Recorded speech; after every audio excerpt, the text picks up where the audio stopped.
Bom dia, pessoal.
Bom dia, Bom dia, professor. Elias. Tudo bem?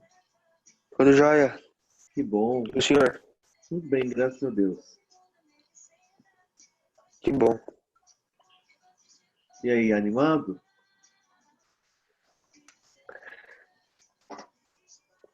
Mais ou menos, né? Tem que ficar animado. Segunda-feira. Tem que ficar animado. Segunda-feira é fera mesmo. Dia da preguiça. Ah,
Mais 2 minutinhos a gente começa, tá? Independente do número de alunos aí.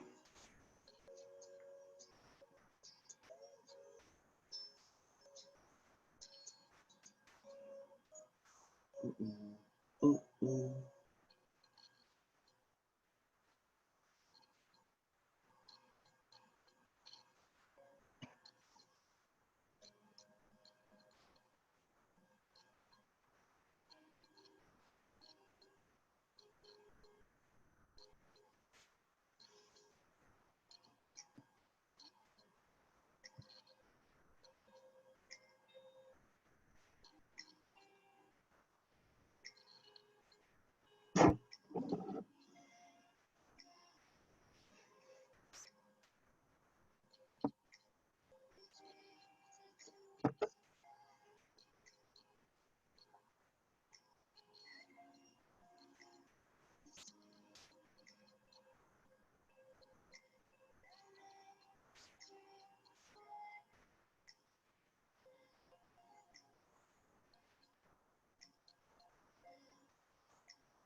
Bom, pessoal, já deu o nosso horário de tolerância. Então, eu vou começar a aula, tá?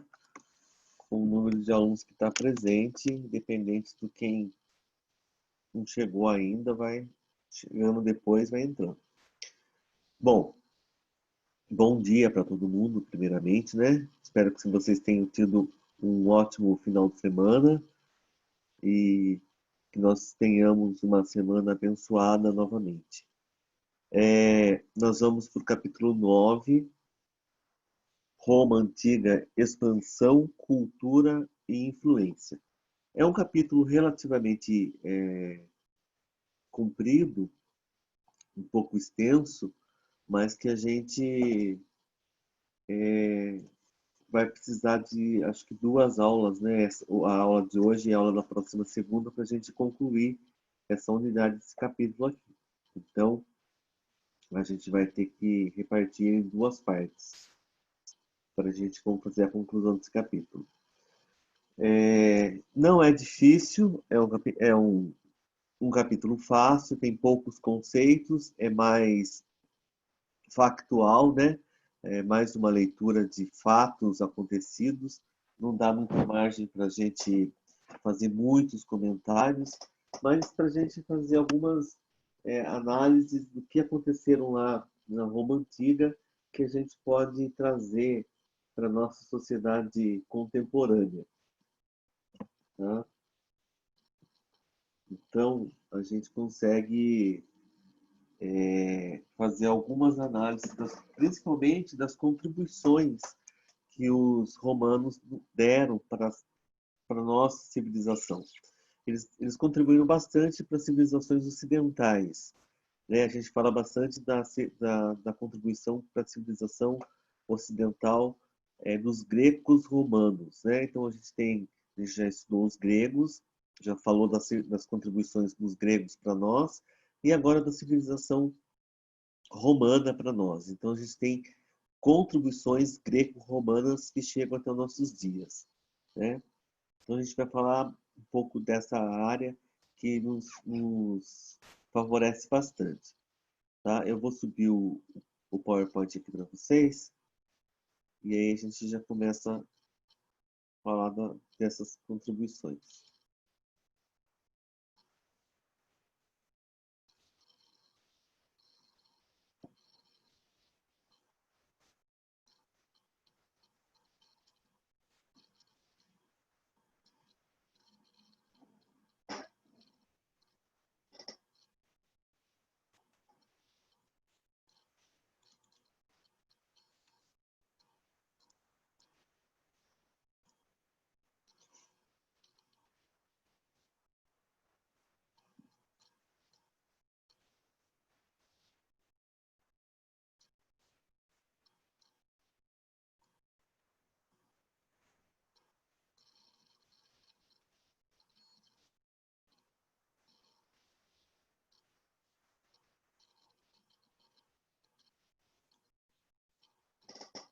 Todo mundo vendo o PowerPoint aí? Sim. Sim? Então tá lá. Tá. Então, Roma Antiga, expansão, cultura e influência. Nós vamos ver duas partes importantes da Roma Antiga, porque uma parte a gente já viu no capítulo anterior que a gente estudou. Né? A gente falou um pouco da monarquia. E a monarquia terminou com o último imperador etrusco que governou a Roma durante o período da monarquia. Agora nós vamos estudar a República e o Império Romano, tá? Então a gente vai estudar esses dois períodos da história romana.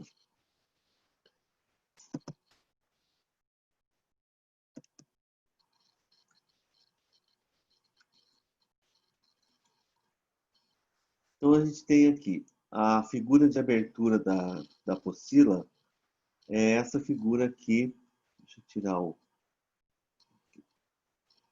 É a figura, é o quadro pintado pelo Karl Theodor von Piloty, O Assassinato de Júlio César. É um quadro de 1861, um óleo sobre tela, colorido, e está no Museu Lower Saxon State Museum, de Hanover.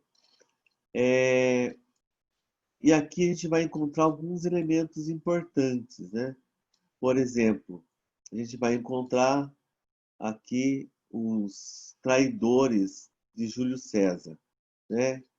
Com as facas, com os argumentos, aqueles que estão vendo a conspiração contra Júlio César para derrubá-lo do poder. Bom, a gente tem que desmistificar algumas coisas. Júlio César não foi um imperador romano, ele foi um general romano que sim tomou conta, governou Roma, mas ele era um general e não um imperador, tá? Então aqui já começa uma desmistificação sobre o general romano Júlio César, Caio Júlio César, O tá? professor, Oi. não foi daí que veio o ditado apunhalado pelas costas? A frase apunhalado Isso. pelas costas? Daí que veio essa frase. E tem aquela frase famosa, né? Até tu, Brutus, né? Já ouviu falar da frase do até tu, Brutus? Que quando o Brutus, que era um amigo dele, era considerado um amigo dele, foi um dos que deu uma das facadas nele. Né? Tem uma outra tela, eu vou mostrar a outra tela. Na outra tela, não está nessa daqui, está na outra. Tem uma outra tela, deixa eu ver se tem. Acho que não coloquei a outra tela. Não coloquei a outra, que fala a quantidade de facadas que ele levou. Mas depois eu coloco para vocês perceberem a forma como ele foi morto. É interessante a gente perceber as conspirações, tá? Esse ponto de partida aqui é assim. O que vocês lembram do Júlio César? Vamos lá. Vocês lembram alguma coisa da época do ensino fundamental 2, quando vocês estudaram lá no sexto ano, sétimo ano? Vocês lembram sobre o Júlio César? O que vocês lembram?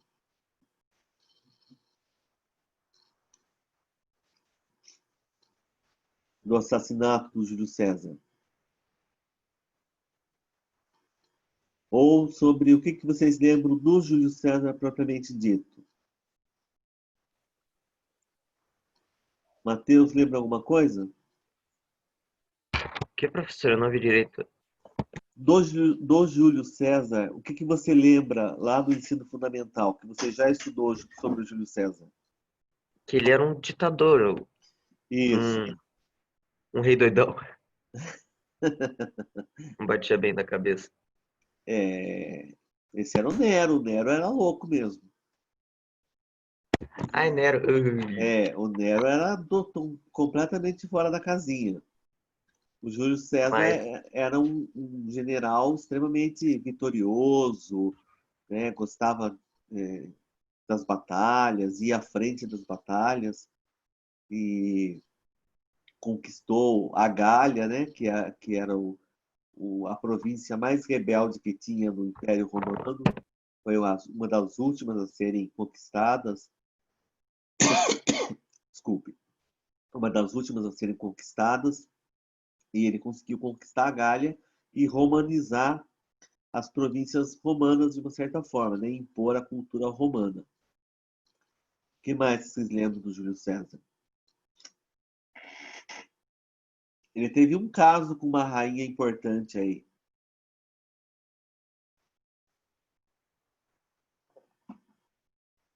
Com quem que ele teve um caso?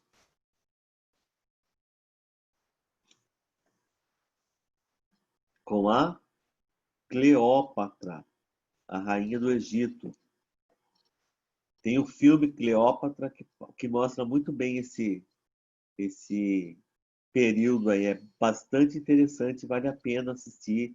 Depois eu vou citar os filmes para vocês que vocês podem assistirem para estudar um pouco melhor esse período aí, tá?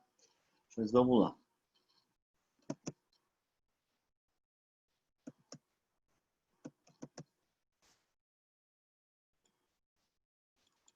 Devagar. Vamos lá.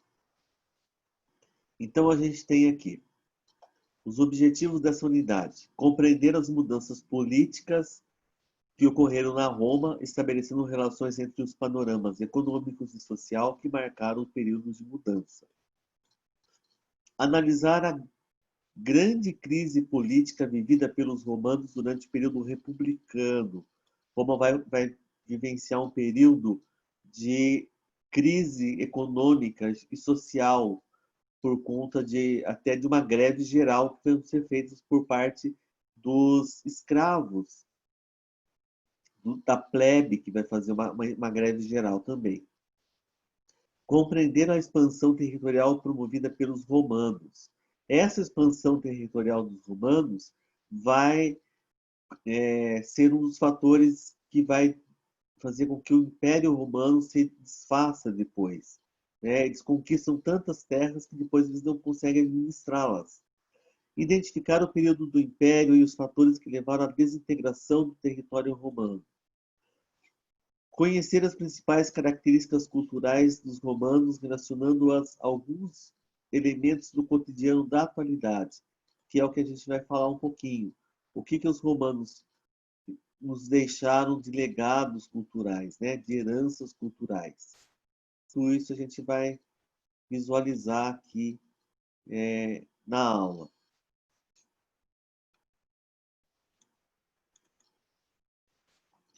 A introdução. Então, aqui a gente tem um Tarquínio, o soberbo, né? Começa pelo próprio nome, soberbo, uma pessoa soberba, né? Acima de todos, por ser tão soberbo assim, foi o último monarca romano, foi o último imperador romano. Após o fim do governo do soberbo, se instalou em Roma um novo sistema de governo. E Roma se tornou uma civilização superlativa, ou seja, uma civilização dos exageros, grandiosa em espaço, grandiosa em monumentos, em construções, grandiosa em todos os acontecimentos políticos, sociais, econômicos, né? Se tornou realmente superlativa. Tem início a expansão do território, e com a expansão do território, um aumento, uma explosão populacional de forma desordenada. O número de habitantes de Roma foi tão grande que Roma chegou a ter 1/4 da população mundial durante o seu período. Então, se tornou uma superpotência em termos de população mundial. Fortalecimento econômico de parte da sociedade romana. Esse fortalecimento econômico de parte da sociedade romana vai fazer com que parte da sociedade romana tenha acesso a riquezas E esse acesso à riqueza dê a eles acesso também à vida pública, à vida política. Durante esse período, Roma passou de república para império. Só que a gente vai estudar um pouquinho primeiro o período da república. A res pública, né, que vem do latim res pública, coisa pública, coisa do povo, tá? Então, por isso que numa república, qual que é o regime de governo que tem que imperar? Qual que deve ser o sistema de governo que tem que funcionar numa república? Se ela é uma res pública, se ela é uma coisa do povo, qual que é o regime de governo que tem que funcionar? Respondam para mim. Democrático. Democrático, exatamente. Se é uma res pública, tem que ser uma democracia. Res pública, coisa pública, então tem que ser uma democracia, governo do povo para o povo e pelo povo, né? Aí funciona direitinho. Os romanos adotaram costumes diferentes, passaram de politeístas para monoteístas. Isso a gente vai estudar de forma mais aprofundada lá quando a gente for falar de religião, no último item, no penúltimo item desse capítulo. Passaram a influenciar culturalmente outras sociedades, nítido nas civilizações ocidentais. Também a gente vai falar no último item. Tá? Como isso aqui é a introdução. Aí a gente tem aqui a República Romana. Fim da República. O poder dos reis passaram para a mão de um número maior de cidadãos romanos. Com o fim da República, o poder dos reis passaram para um número maior de cidadãos romanos. Na verdade, é o fim da monarquia, tá, gente? O fim da monarquia. Não é o fim da república, aqui é o fim da monarquia. O poder dos reis passa para o maior número de cidadãos romanos. Fundação do período denominado república, que vem do latim res, mais publicae, que é coisa do povo ou coisa pública.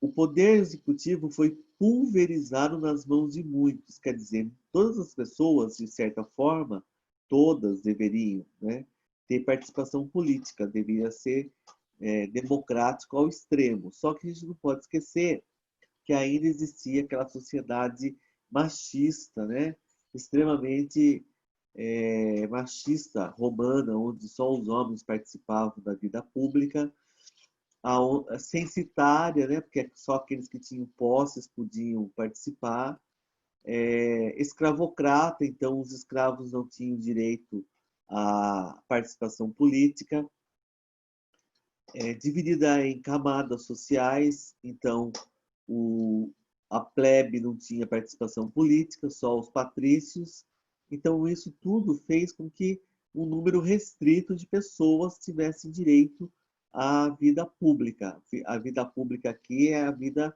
da política, tá? Isso vai restringir um pouco, mas mesmo assim é muito maior do que o poder nas mãos de um único rei.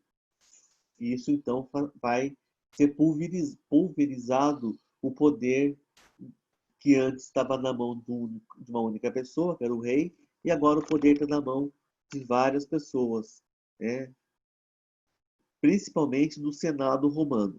O Senado romano vai ser o principal órgão de regulamentação da vida política, econômica e social da Roma antiga.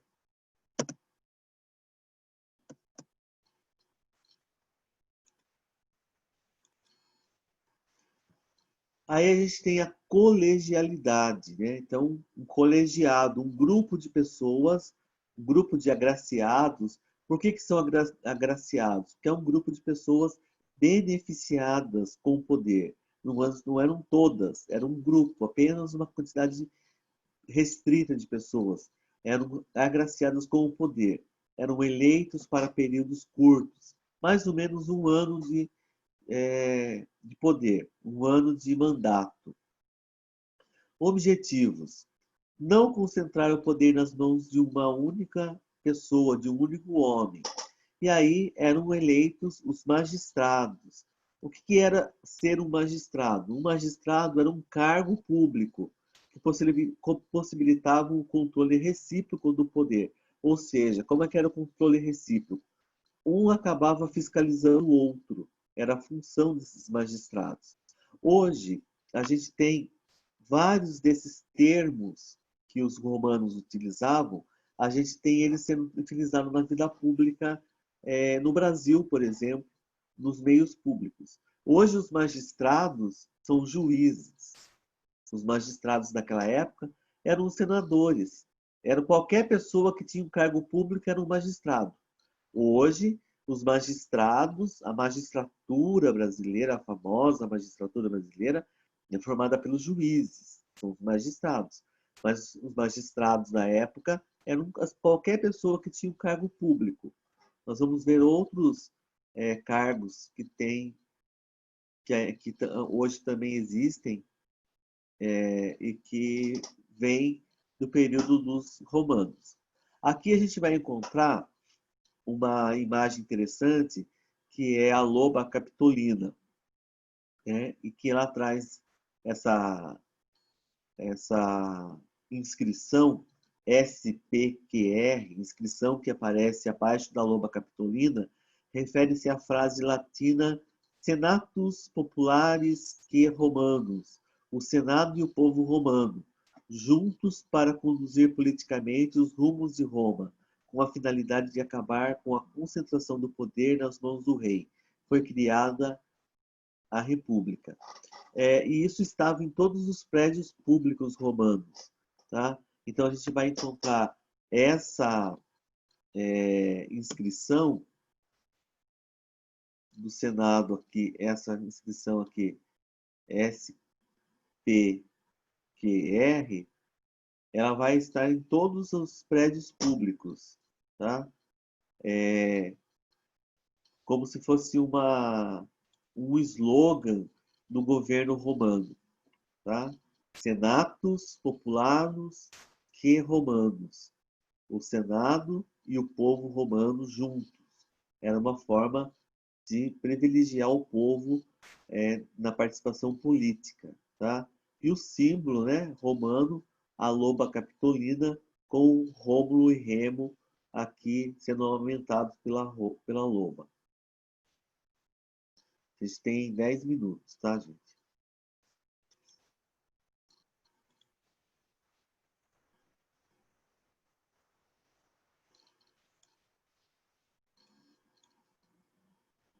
Aqui, ó, eu trouxe para vocês um quadro que eu montei dos cargos, dos componentes da política romana.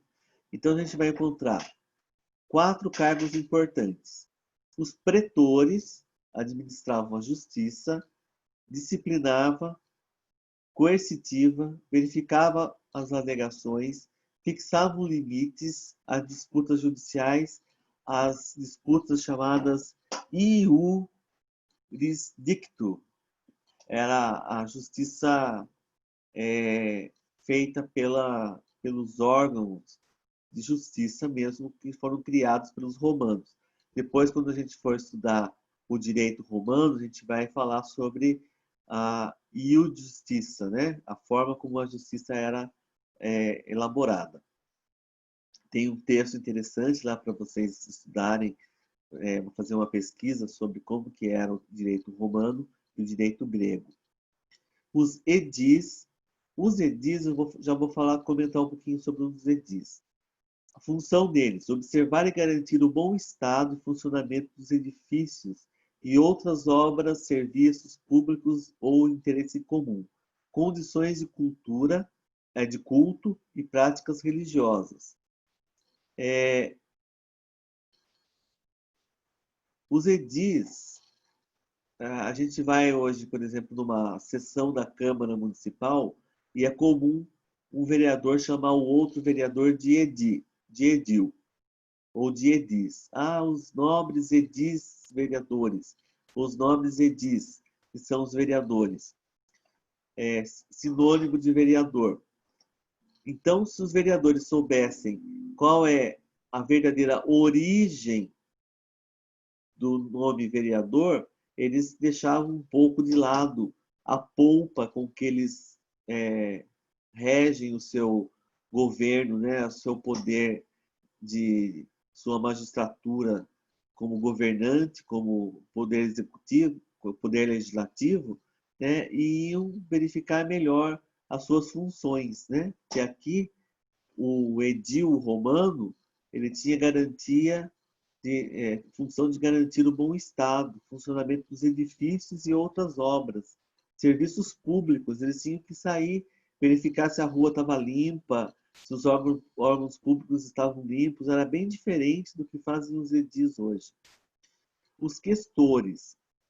Os questores cuidavam das funções financeiras, das arrecadações de impostos principalmente. E os censores, que recenseavam a população, faziam a contagem da população para a arrecadação de impostos. Eram responsáveis também pelos bons costumes. Tá? Então, a gente tem esse grupo aqui de funções públicas. Tá?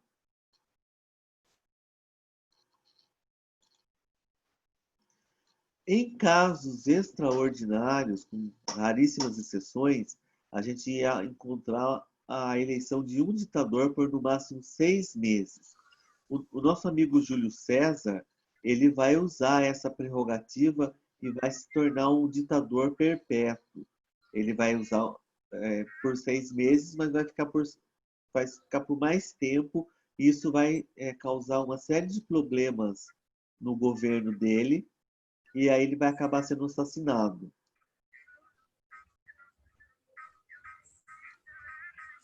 Quem que tá com o som vazando áudio aí, gente, por favor?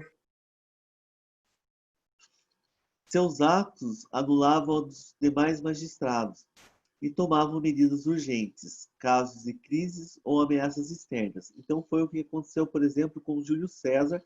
A gente vai ver esse caso quando a gente for estudar o Júlio César, quando ele toma o poder por 6 meses e fica muito mais tempo do que 6 meses. E isso gera uma série de problemas com o Senado romano, tá? E isso vai gerar problemas e depois ele acaba sendo assassinado por conta disso. Para ser magistrado, o candidato tinha que ter direitos políticos plenos, né? Não podia ser qualquer cidadão. E já ter ocupado uma magistratura dependendo do cargo. Por exemplo, só os cônsules poderiam ser eleitos censores. Então tinha uma certa hierarquia para atingir determinadas funções. Né? Não era qualquer um. Aqui a gente vai encontrar um quadro onde o filósofo romano Cícero, que era cônsul, e descobriu que o senador Catilina organizava um complô para assassiná-lo. Por isso reuniu o Senado e fez vários discursos contra Catilina, os quais ficaram conhecidos como catilinárias. Com eles, Cícero conseguiu sufocar o complô. Então a gente tem eram sérias discussões, né, acaloradas, demoravam horas, parecidas com as discussões que a gente tem hoje no Senado brasileiro, né? Ou da Câmara dos Deputados Federais, que demoram horas e horas as discussões do Senado. A gente poderia assistir, por exemplo, uma sessão da Câmara Municipal num dia de votação de um projeto de lei mais polêmico, para perceber também essas discussões acaloradas. É interessante, né, assistir uma plenária da Câmara Municipal para a gente ter ideia de como é a discussão política no cenário político local, para a gente ter ideia do que é o regional e o nacional, né? É interessante a gente analisar desse ponto de vista. Aqui eu tenho a foto, mesma foto ampliada, né? Mesmo quadro ampliado. Fim da monarquia, início da república, grande crise e empobrecimento de Roma. Concentração de terras nas mãos dos patrícios, endividamento da plebe, surgimento de conflitos, penúria, né? Falta de direitos políticos e um agravante, escravização por dívida, os escravizados eram vendidos e transferidos para longe de suas residências. Eu vou parar aqui porque vai encerrar a live. Daí eu volto a partir daqui. Eu vou voltar, deixar nessa tela. Eu volto a partir dessa tela. Tá bom?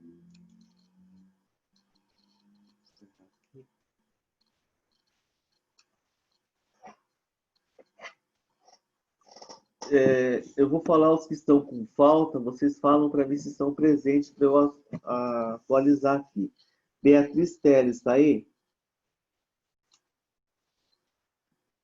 Bruno Bacone. Ellen.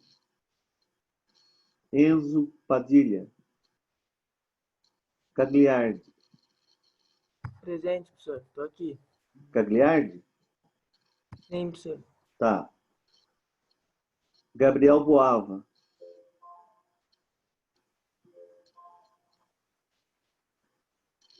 Gabriela Machado. Presente. Ok. Jennifer. João Vitor. Caroline. Laura Mariano. Presente. Ok. Maria Clara Lerri. Miriam. Rafael Cirino. E Vitor Oliveira. Ok, os demais estão com presença, tá? Então, pessoal, a gente vai para o nosso intervalinho e daqui 10 minutos a gente retorna, tá bom? Tudo bem? Tá bom, professor. Daqui a pouco a gente está de volta. Oi. Daqui a pouco a gente está de volta. Muito obrigado. Estaremos de volta daqui a pouquinho.